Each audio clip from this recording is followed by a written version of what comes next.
प्रिय दर्शक, आज का विचार है कष्ट और विपत्ति मनुष्य को मंथन करने का अवसर देते हैं, उसे डटकर कठिनाइयों का सामना करने का आत्मविश्वास देते हैं।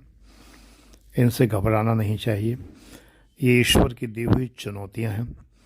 इन चुनौतियों को स्वीकार करना चाहिए और इन चुनौतियों का सामना पूर्ण आत्मविश्वास और ईश्वर भक्ति के साथ करना चाहिए।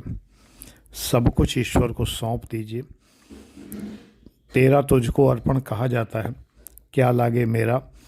तो जो विपत्तियां दी हैं वो भी हे ईश्वर आपकी ही दी हुई हैं, तो ये आप ही को अर्पण है। तुम ही ने दर्द दिया है, तुम ही दवा देना।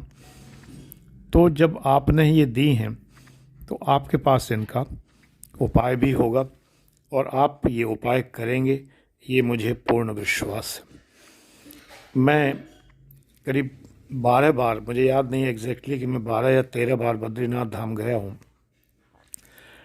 तो एक बार जब मैं वहाँ था, रात्रि विश्राम कर रहा था होटल में, तो मुझे फ़ोन आया घर से और मुझे बताया गया कि कुछ ऐसा हुआ है जो मुझे चिंतित कर सकता था। विभागीय बात थी, डिपार्टमेंटल बात थी। मैं असिस्टेंट कमिश्नर रहा हूँ और मैंने वीआरएस लिया था, तो डिपार्टमेंट ने मुझे बहुत परेशान किया, बहुत ज़्यादा परेशान किया। मेरा रेजिग्नेशन एक्सेप्ट नहीं किया और मुझ पर तमाम आरोप लगा दिए और मुकदमे कायम कर दिए और तमाम तरह से मुझे तंग किया। उन्हीं में से एक काम उस दिन डिपार्टमेंट ने मेरे ख़िलाफ़ किया था, जिसकी सूचना घर पर प्राप्त हुई थी कि ऐसा ऐसा हुआ है। बहुत ज़्यादा तनाव देने वाली चीज़ थी। खैर, मैंने कहा कि मैं भगवान बद्री विशाल की शरण में हूँ, मैं यहाँ हूँ और यहीं पर मुझे ये सूचना प्राप्त हुई है। ईश्वर ने अगर ये विपत्ति मुझे दी है, मुझे परेशानी दी है, तो ईश्वर ही इसका निराकरण करेंगे। सुबह मैं भगवान बद्री विशाल के शरण में पहुँचा तो मैंने वहाँ देखा लंबी लाइन लगी हुई थी, लेकिन पता नहीं कैसे लाइन ने मुझे धक्का देकर आगे पहुंचा दिया और मैं आगे पहुंच गया। और वहां पहुंचकर जब मैं रावल जी से मेरी निगाह मिली, जो प्रमुख पुजारी होते हैं, वो मुझे जानते थे, बस नाम नहीं जानते थे, मुझे वो जज साहब कहते थे। और मैंने उनकी एक बार ये भ्रम दूर भी किया था 1 साल कि मैं जज नहीं हूँ, लेकिन वो मुझे जज साहब ही कहते रहे हमेशा। तो उन्होंने कहा, जज साहब इधर आइए, यहाँ बैठिए। और ठीक बद्रीनाथ जी के चरणों में, बिल्कुल जहाँ दान पेटी रखी रहती है, उस दान पेटी के ठीक नीचे में बैठा, जिससे कि मेरे ठीक सामने भगवान बद्री विशाल और समस्त मूर्तियाँ थीं। मैं वेद पाठ की पर्ची कटवाई थी मैंने, तो वेद पाठ में मैं शामिल था। तो प्रमुख धर्माधिकारी जेपी सती जी वेद पाठ कर रहे थे और मैं सुन रहा था। जब मैं उठा तो सती जी ने मुझसे कहा, जज साहब आप चिंतित लग रहे हैं, आप परेशान हैं। याद रखिए, लेने वाला 2 हाथों से ले सकता है, छीनने वाला 2 हाथों से ही छीन सकता है, लेकिन ये जो बैठे हैं भगवान, ये 1000 हाथों से देने वाले हैं, ये 1000 हाथों से देंगे। आप चिंता न करिए, आप निश्चिंत रहिए, घर जाइए दर्शन करके और भगवान को स्मरण करिए, जो कि आप करते हैं। स्मरण करिए, सारी चिंताएं यहीं छोड़ के जाइएगा, बद्रीनाथ धाम में ही सारी चिंताएं छोड़ दीजिएगा। मैंने उनको शीश नवाया, चरण स्पर्श किए, भगवान को नमन किया और मैं वहाँ से निकल आया। इसके बाद की लंबी कहानियां हैं। डिपार्टमेंट ने मुझे बहुत तंग किया, बहुत परेशान किया, बहुत ज़्यादा परेशान किया। मैंने 2001 में वीआरएस लिया था, रिज़ाइन किया था। हमारे यहाँ रिज़ाइन होता है, वीआरएस नाम की कोई चीज़ नहीं होती है। यानी रिज़ाइन करने पर हमें कोई पैसा नहीं मिलता है किसी भी प्रकार का। डिपार्टमेंट ने मेरा फ़ंड वगैरह भी रोक दिया, प्रोविडेंट फ़ंड भी नहीं दिया, ग्रेचुटी भी नहीं दी और तमाम तरह से अड़ंगे लगाए। आज तक नहीं मिला, पेंशन भी नहीं मिली मुझे।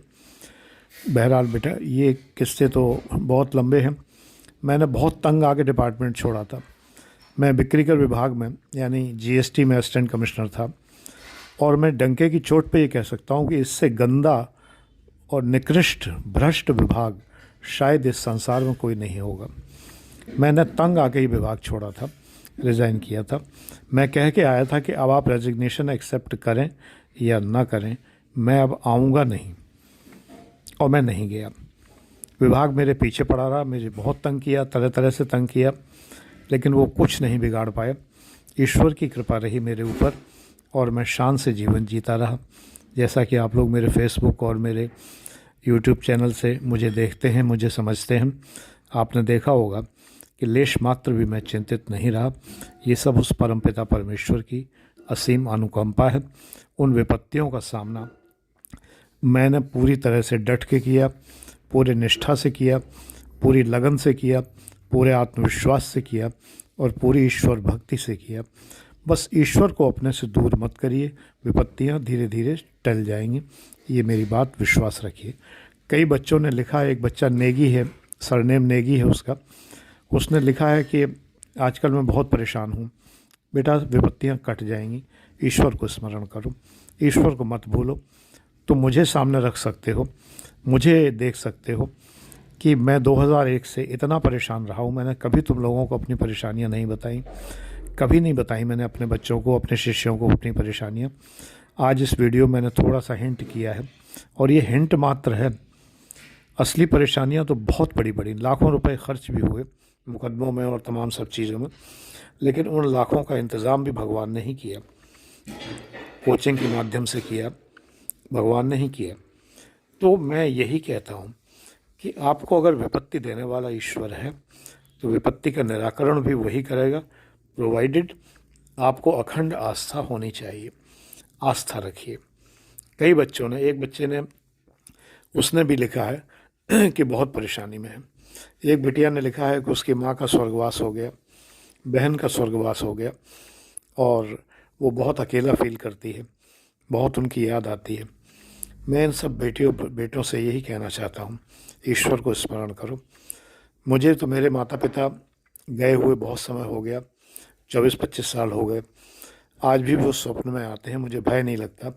मैं स्वप्न में उनके साथ रहता हूँ, और उस दिन मैं खिला खिला उठता हूँ, बिल्कुल प्रसन्न भाव से उठता हूँ जिस दिन मेरे माता पिता मेरे स्वप्न में आते हैं, क्योंकि मैं पूरे स्वप्न भर, पूरे समय भर 4-5 घंटे उनके साथ बिताता हूँ।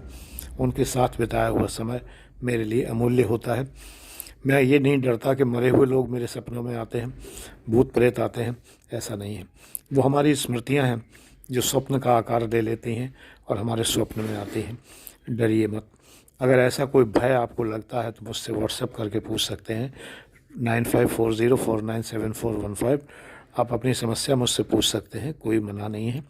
आप कमेंट्स में, यूट्यूब के कमेंट्स में भी पूछ सकते हैं। अगर सार्वजनिक रूप से पूछने लायक है समस्या तो पूछ सकते हैं, लेकिन सारी समस्याओं का हल एक ही है, और वो है ईश्वर भक्ति। ईश्वर का नाम स्मरण करते रहिए और चिंताओं से मुक्त होते रहिए। गॉड ब्लेस यू बेटा।